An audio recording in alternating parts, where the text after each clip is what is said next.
1 जनवरी 2025 साल का पहला दिन। रात 9 बजे का वक्त, जब लोग अपनी दिनचर्या से फारिग होकर सर्द रात में लिहाफ में जाने की तैयारी कर रहे थे। उस वक्त यूनियन कार्बाइड कारखाने में गहमा गहमी का माहौल था। स्ट्रीट लैंप और वाहनों की रोशनी में दिखाई पड़ रहे वर्दीधारी मुस्तैद थे, चप्पे चप्पे पर उनकी निगाहें थीं। ये नजारा किसी क्राइम सीन को रिक्रिएट करने जैसा लग रहा था, लेकिन हकीकत में जो कवायद की जा रही थी वो थी यूनियन कार्बाइड कारखाने में बिखरे पड़े जहरीले कचरे की विदाई। ये कचरा पिछले 40 सालों से फैक्ट्री में जमा पड़ा था। पुलिस के पहरे में 12 कंटेनर्स में पूरी एहतियात से 337 टन कचरा पीथमपुर के लिए रवाना किया गया। इसके लिए यूनियन कार्बाइड से लेकर पीथमपुर तक 250 किलोमीटर लंबा कॉरिडोर बनाया गया, ताकि बिना किसी अवरोध के ये जहरीला कचरा अपने अंतिम ठिकाने यानी पीथमपुर तक पहुंच जाए।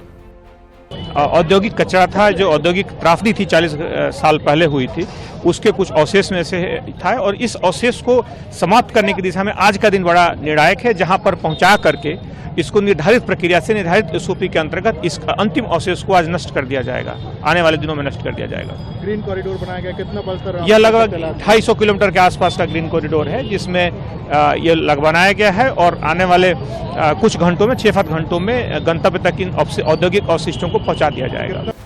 आपको बता दें कि एक कंटेनर में करीब 30 टन कचरा लोड किया गया था, जिसे उठाकर लोड करने के लिए 200 से ज्यादा मजदूर लगाए गए थे। यूनियन कार्बाइड से रवानगी के दौरान कंटेनर्स के साथ एम्बुलेंस, पुलिस और फायर ब्रिगेड साथ चल रही थी। ये तो रही बात जहरीले कचरे की भोपाल से रवानगी की, और अब बात पीथमपुर की, जो छावनी में तब्दील हो चुका है। यहीं यूनियन कार्बाइड का कचरा जलाया जाना है। राम की कंपनी में 1200 डिग्री सेल्सियस पर यह कचरा जलाया जाएगा। ट्रायल के तौर पर पहले 10 किलो कचरा जलाकर देखा जाएगा। स्थानीय रहवासियों ने इसके विरोध में रैली निकालने का ऐलान किया है। साथ ही पीथमपुर बंद का आह्वान भी किया गया है। चौतरफा विरोध को देखते हुए यहां पुलिस के 300 से ज्यादा जवान तैनात हैं। भोपाल से लगभग 358 टन यूनियन कार्बाइड का कचरा, जिसमें 60% से ज़्यादा स्थानीय मिट्टी है, लगभग 40% सेवन नेफ्थाल और अन्य प्रकार के केमिकल से जुड़े अपशिष्ट है। सेवन नेफ्थाल रेसिड्यूस मूलतः मिथाइल आइसोसाइनाइड और कीटनाशकों को बनाने में सह उत्पाद की भूमिका में रहता है, और इसका जहरीलापन भी वैज्ञानिकों के शब्दों में 25 साल में लगभग पूरा हो जाता है। ये उल्लेखनीय बात है कि घटना को 40 साल हो चुके हैं। ऐसे में स्वाभाविक रूप से कई सारी जो आशंकाएं हैं, उन आशंकाओं का अपने आप इस बात का उत्तर मिल जाता है। और ये इस बात का भी उत्तर है कि 40 साल से ही हम सब उस कचरे के साथ भोपाल में रहते आए। ऐसा नहीं कि कहीं से आ रहा है, भोपाल में ये कचरे के साथ ही सारे लोग रहते आए।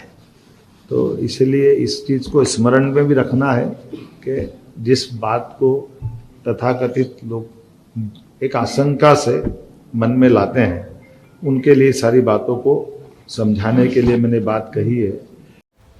कुल जमा, जैसा हम सब जानते हैं कि यूनियन कार्बाइड कारखाने में बिखरे पड़े रासायनिक कचरे ने आसपास के कई किलोमीटर का भूजल दूषित किया है, और इसके साइड इफेक्ट फैक्ट्री के आसपास रहने वाले आज भी भोग रहे हैं।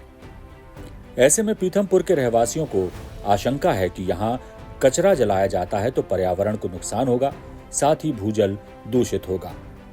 आशंका की वजह भी है। आपको बताते चलें कि 2015 में सरकार ने 10 टन कचरा ट्रायल के तौर पर जलाया था। इससे पैदा हुई 40 टन राख पीथमपुर में दफनाई गई थी, जिसके बाद 8 किलोमीटर का भूजल दूषित हो गया था। अब 337 टन कचरा जलाया जाना है, लिहाजा बड़े नुकसान की आशंका बेवजह नहीं है। बताया जाता है कि जहरीले कचरे को जलाने से जो प्रदूषण होगा, उसके लपेटे में सिर्फ पीथमपुर ही नहीं, बल्कि इंदौर और उज्जैन जैसे शहर भी आएंगे।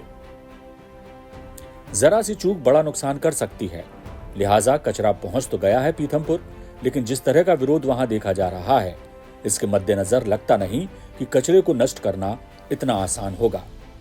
ब्यूरो रिपोर्ट, चौथा खंबा।